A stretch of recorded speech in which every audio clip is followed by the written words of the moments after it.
I love a home game. Nothing beats it. But I don't know about you lot, it's starting to feel a bit empty. It's void of something. Soulless, you might say. It seems like the home advantage isn't even a thing anymore. So I did some digging to find out why. 𝗫𝗫𝗧𝗥𝗍𝗬 here with FourFourTwo. Let's talk about it. There was a time when a home fixture in football meant something more than just a line on a calendar. It meant hostility, it meant fortress, it meant stepping out into a cauldron of noise, facing not just 11 players, but 40,000 growling fans who knew your full name, your family tree, and your less preferred foot. It meant long coach rides into unfamiliar cities, narrow tunnel entrances, dodgy changing rooms, and referees who somehow always seemed to give the 50-50s the home team's way. The pitch might be waterlogged, the lighting suspiciously dim, and the ball would vanish into the crowd after every throw-in. This was the home advantage. Now, not so much. The idea that a team has a genuine, quantifiable edge when playing at home has been gradually losing power over the last decade. And the data backs it up. Back in the early 1900s of English football, home teams won over 60% of their games. By the 1950s and 60s, that number had already started to slide. Through the 70s and 80s, home wins dropped to around 50%. Fast forward to the 21st century, and the figure fell below 45%. Things got even worse during the COVID hit 2020-21 season, with home wins collapsing to 37.9%. What was once a clear edge is now barely an advantage at all.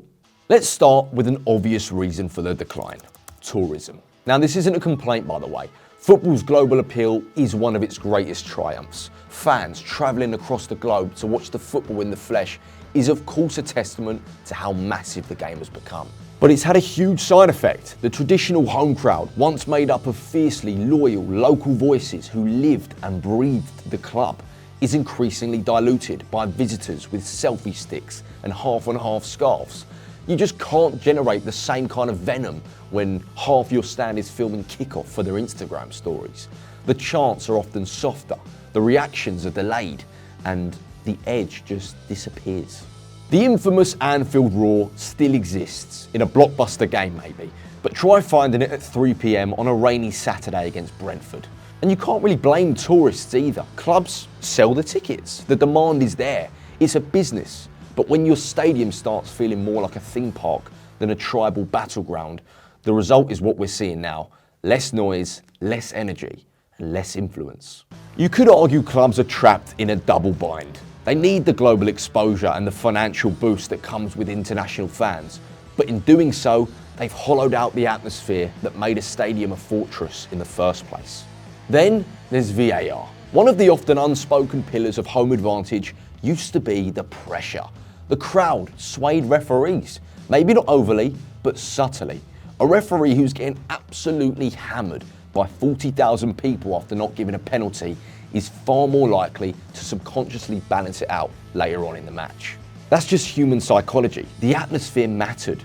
Now, the biggest decisions are made in a quiet room somewhere near Heathrow. No crowd noise, no boos, just a few people rewinding footage in silence.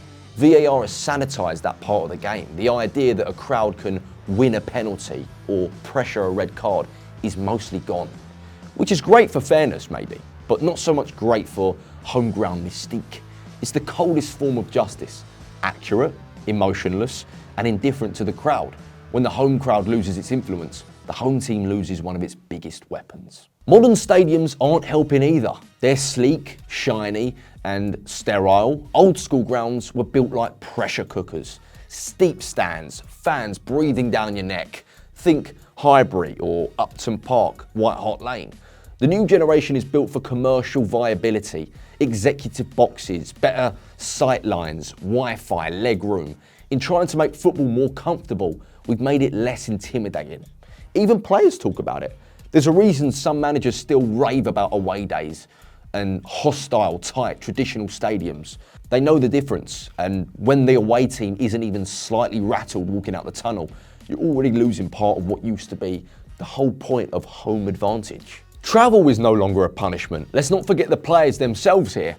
Footballers are more used to travel than ever before. Teams fly in style, recover better, and prepare in minute detail.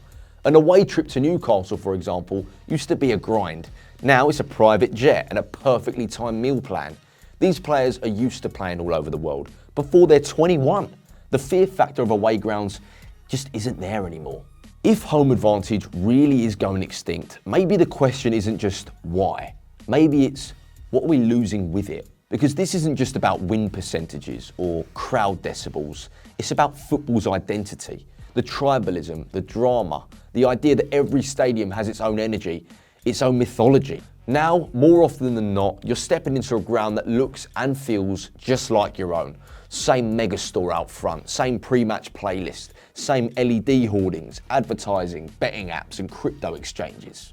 Season ticket holders talk about how going to a game doesn't feel like it used to. The tension's gone, that spark, that sense that you were part of the story, that your voice could genuinely impact the game. When was the last time a home crowd truly dragged a team over the line with nothing but noise and fury? You still get it sometimes. St James's Park on a big night, 𝗘𝗫𝗧𝗏 in Europe, maybe a Milan derby, but it's very rare now. And then there's arguably the biggest problem of them all, pricing. The cost of tickets, particularly in the Premier League, has pushed out huge swaths of working class fan base that once gave stadiums their grit. The standing terraces are gone, the songs are quieter, the emotion is still there, but it's buried under corporate hospitality, half-time TikToks, and £7 pints. You can't build a fortress with tourists and day trippers. You can fill a stadium, sure, but can you fill it with fear? There's also the calendar overload to consider, with clubs playing 50, 60, sometimes even 65 games a season like we mentioned last week. The novelty of home games wears thin. Players don't circle fixtures anymore, they rotate through them. Managers talk about managing minutes rather than building momentum. It's hard to create a mythical atmosphere when it's your 6th game in 18 days. Many of the stadiums now considered to have average atmospheres are ironically the homes of elite clubs. The Emirates is quiet when Arsenal are cruising, the Etihad is mocked for being a library. Even as City break records, because dominance breeds calm. It takes a certain type of chaos to make a home ground truly hostile. Now, contrast that with other clubs fighting for survival or an underdog story. Go to Bramall Lane or Villa on a CL night. The atmosphere there can be electric because every point matters, every kick matters. That's where you still feel the weight of home turf. But in the elite tier, where squad depth is king and fixtures come thick and fast, home advantage has become a luxury, not a weapon. And that's the uncomfortable truth. Maybe the home crowd never mattered that much. Or maybe, just maybe, modern football has evolved to a point where it doesn't matter anymore. Tactical nuance, video analysis, data-driven preparation, they all mitigate variables. The pitch could be in a volcano and Pep Guardiola would still set his team up to pass through the lines. So what's the solution, if any? Maybe it's about reclaiming identity, letting stadiums have more of a say in how they sound, feel, and intimidate. Encouraging standing sections, lowering prices, giving supporter groups more power to shape the matchday experience. Maybe clubs need to think about atmosphere the same way they think about set pieces, something to coach, because if home advantage is truly going extinct, that's not just a loss for home fans, that's a loss for football. Has home advantage gone extinct, or am I just chatting rubbish? Let us know in the comments below. Thank you for watching. Till next time.